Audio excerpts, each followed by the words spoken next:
Today I'm sitting down with one of the YXE Biz Connect members that grew up here, moved abroad, and is back to raise a family here and grow her business. Welcome to the YXE Biz Connect podcast, where we dive deeper into the lives of business success stories and inspiration of local people in our community. Now, your host, Debbie Calladine. Hey guys, welcome to another episode. I'm excited for Christie Sondergaard to join us today. Christie has a successful business in financial services, and her success comes from her passion for learning and teaching. She finds ways to see the good during tough times like this, and I'm so pleased to have her here with me today and all of you as well. Welcome, Christie, and thank you for being my guest today. Yeah, thanks. Thanks, Debbie. I always like hanging out with you, so this is great. Thank you. So let's start off by letting you share something about yourself that people don't know. Well, I think something that people don't know about me is that I lived in Denmark for 5 years. I'm fluent in Danish. And way before I was a financial advisor, I was a physiotherapist. And I studied a long time to get into that field. And then 6 years after that, I changed it. I was born and raised and went to school here, and I always kind of wanted to go into physiotherapy. I was really into sports and had lots of different injuries, and it was one of the first influences that I had. And so when I went into school, I thought that was definitely what I wanted to go into, and it took me a little while to get into it. So yeah, but eventually that's what I ended up doing. Okay, that's good to know. I didn't know that about you, and so thank you for sharing. So back in 2007, you joined forces with your father with a company that was called Heritage Education Funds at the time, where you quickly became the top rep for Canada and later became the executive branch director with Knowledge First Financial, leading a team of 30 advisors. So what was the secret to your success, and is there anything you wished you would have known when you started out? Oh, geez. I think at first I was always very coachable. I was always willing to learn. So if I commit to anything, I always like to see it to its completion. And that was something I committed to doing because I wanted a lifestyle that I could be a little bit from home and then also be able to do something that I felt was worthy and made a difference in people's lives. Yeah, so I think the biggest thing is that I'm disciplined, and probably the fact that I don't give up, so I persevere. So I'm more solution-oriented rather than focusing on the problems. I want to see how do we get out of this and so that we can move forward. So that's helped me in my career all the way through. And then I think the other thing is that I've always valued real relationships. I think business is people, and spending time getting to know people and how they think and how they respond and, how do they react, especially in times like this. It's very helpful if you have the skill set around dealing with people, understanding personalities and that sort of thing too. When you say you're willing to learn and you're coachable, that's definitely one of the things that I really admire about you is that you're always open to learning. You are huge into personal development. You definitely know how to follow through with your projects. It's one thing I have noticed about you. And, being able to lead a team of 30 people, you have to be able to excel at all those things. So, you know what? You inspire me with your discipline and the fact that you do build relationships, and that is really the key to business. So that's something I admire about you. And so in the past, you've mentioned to me before that, that your parents obviously were your first role models, and they taught you, what it means to be disciplined and diligent, which I think are two of your best characteristics. Later on in life, a woman by the name of Danny Johnson became that role model for you and a mentor for you. And so what would you say about her story, her inspiration, or her message that resonated with you? And what specifically have you learned from Danny Johnson? When I think back to kind of what was instilled in me as a child, my mom was always a really hard really hard worker. So it was, her mom and dad grew up on the farm, 8 kids. So like my mom always had that in her, and that's what she taught me. So work was always something that we always did. My dad came from the field, right? So he always said, you got to set a goal, and if you want to do it, you just have to work to get it done, and don't give up. Sometimes you have to sacrifice different things. So I learned that from a young age. And so when I went into this field, I kind of gave it all I had. And, it's a lot to learn. But at some point I got to in my career that I had become successful. I had learned all the skills that was needed in the field, whether it's just dealing with people or how do you advise and, how do you persevere? How do you prospect? How do you connect with people? And at the time, I had 2 small kids. So I went into this field when my daughter was only 10 months.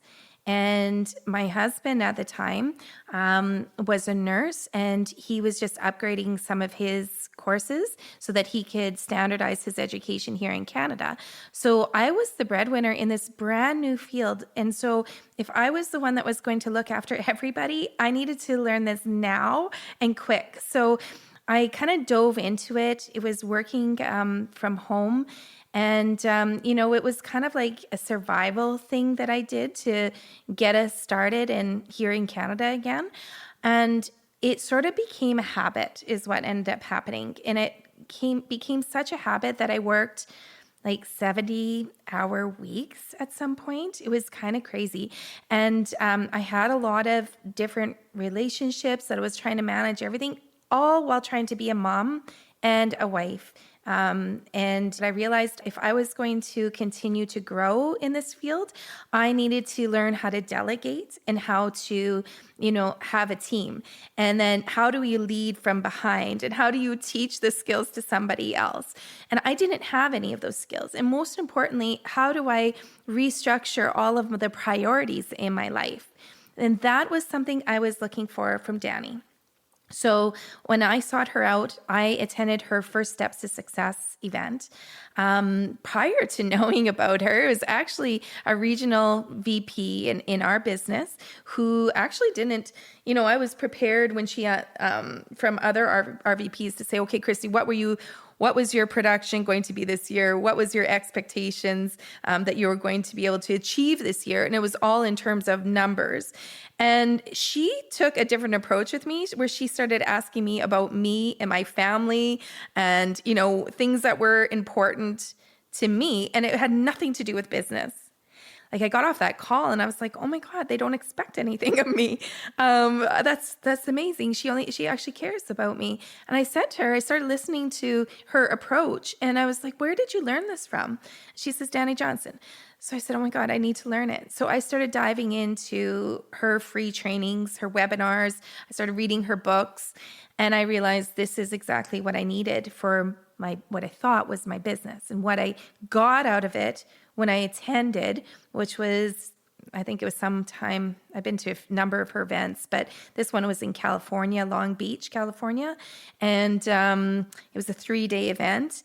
And the first day I just broke down. I was like, oh my God, I need to forgive all these different things. And I had to, people and that sort of thing. And I actually, what I needed to do is I need to, allow myself to restructure how I did things. So I got a lot of personal stuff out of it, and which translated to my business. And I've been using it ever since. She really helped me. Yeah. That's amazing. The growth that you've had just by diving into the personal development side of things has really, really helped you become the leader that you are today. Without a doubt. Yeah. And again, I heard you say a few times the importance of relationships. Again, that's why I think relationships are the key to our business. And we've talked about that many a times. People buy into you if they know, like, and trust you. So building that rapport, building that solid, connection with people is so crucial. both personally and professionally. So Yes. that's amazing. Yes. So like you're not only hardworking, you're inspiring, you're a great influence for so many people. What would you say that you're not very good at, Christie? Everybody knows me. Like my close friends and my family would say, Christie's never on time. If you want Christie if you want Christie to show up on time, you have to tell her that the event starts like 15 to 20 minutes before. I did not know that. Yeah, I'm much better today. And I know like for some people, if you're late, you're like so disrespectful to them. So I'm very aware of it today, whereas I wouldn't have said that is something. So that's it. So you're just, you're not very punctual. That's it. I don't know. I've got papers all over the place. I know where they are. My house is actually really clean. Everything has a space to be, like if it's out, it belongs somewhere, and it drives me nuts. But I don't know. Maybe that would be something, I guess. Yeah. Hey, if that's the worst of your the things that you're not very good at, that's not too bad at all. Ask somebody else. I'm sure they'd be able to come up with a few things. I would say you're a bit of a perfectionist. And I mean, that might not always be a bad thing. Mm-hmm. Again, it's how people take that. But you know what? You can turn that into a positive for sure. Yeah. Yeah. No, I think you're right about that one for sure. Yep. Perfectionist. Okay. Well, let's wrap up this podcast by doing like a lightning round of like 10 questions. Okay. Sure. Yep. And so you up for that? Yeah. Okay. Question number 1. What is the first thing you notice about a person? The very first thing, I've always been a lover of hair and style. That would be one of the first things. But if I'm interested in talking to them, I would probably be looking at their energy, their aura. Mm-hmm. Number 2 is, for what in your life do you feel most grateful? My family, for sure. Mm-hmm. Yeah, I'm so blessed for a family. If you could have lunch with one person, alive or dead, who would it be? Honestly, like I would have said God. Like honestly, if I could talk to God and like we could have lunch together, oh man, that would be, I love it. Yeah, that would be amazing. I'll take it. That's a good answer. Yeah. Okay, favorite local restaurant? The Hollows, right across from Salvation Army. Mm-hmm. Okay. Oh, I'll have to check it out. Yeah, it's good. Yeah, they're a little bit alternative in their style. It's really good. Room, desk, and car. What do you clean first? The kitchen. Kitchen. It's not on the list. It's probably my room, but yeah, the kitchen always has to be clean. Yeah, I'm with you on that one, Christie. Yeah, if you know what, my bathroom sometimes is messy, or my bedroom, maybe clothes aren't put away, but my kitchen is always clean. Yeah. I'm with you on that. Okay, good. What sound or noise do you love?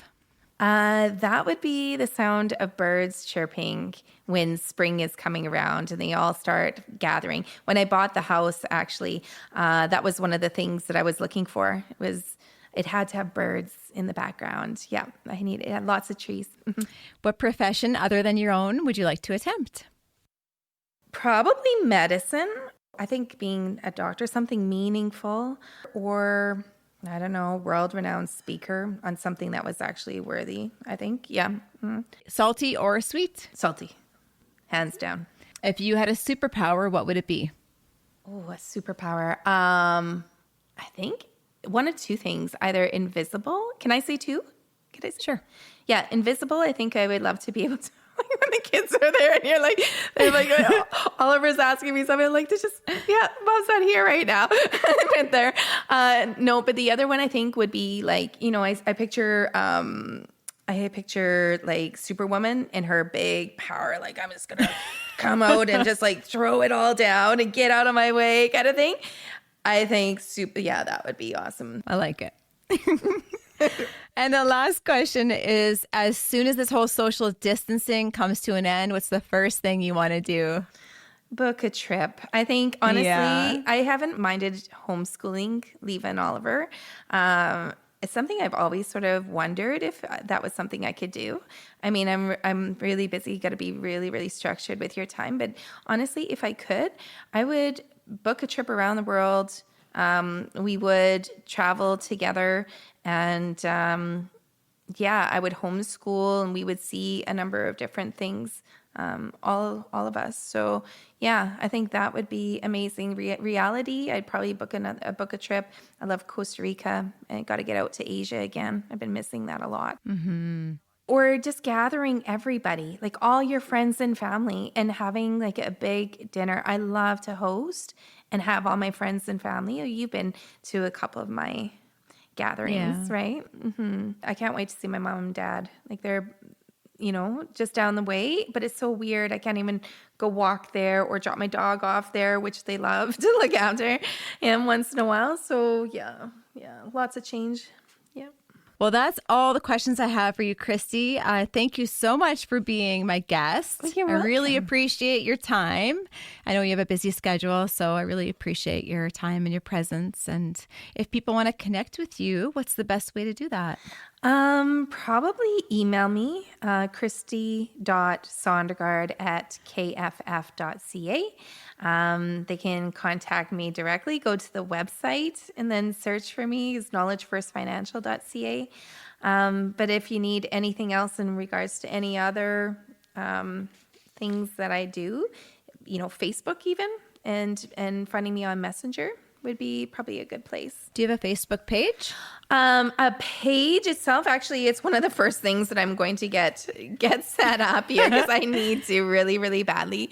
Movies for Mommies. If anybody follows Movies for Mommies or Mommy Connections, I sponsor both of those events, and all my contact information is always all over that. Yeah. Okay, perfect. Awesome. Well, thank you so much, Christie. I really appreciate all your knowledge and wisdom that you shared with us today, all your inspiration that you're always so willing to give. So thank you very much. You're welcome. Yeah, we'll chat soon. Yeah, thanks for having me. I really enjoyed this. This is a lot of fun. Thank you for listening today. If you enjoyed this episode, feel free to subscribe to the podcast and rate us. And if you're local to the YXE community, please check out our website to learn more about becoming a sponsor or member. And also to find out when our next YXE BizConnect event is, yxebizconnect.ca. Produced at Sound Lounge by T-Bone. Please give me love. Listen, it's what we're hoping for every day of our audience, our fans, our customers, that they listen to who we are, to what we are. But it only happens when your idea is delivered well, in a way that makes them feel the message. Using every audio resource available today, Sound Lounge by T-Bone takes the intention and captures it, enhances it, and presents it to your audience with power and purpose. Whether you're shooting a movie, recording a song, crafting a brand, or simply putting a story down for the future, consider T-Bone. Dedicated to the craft of audio engineering. He will deliver the attention your project deserves. Sound Lounge by T-Bone.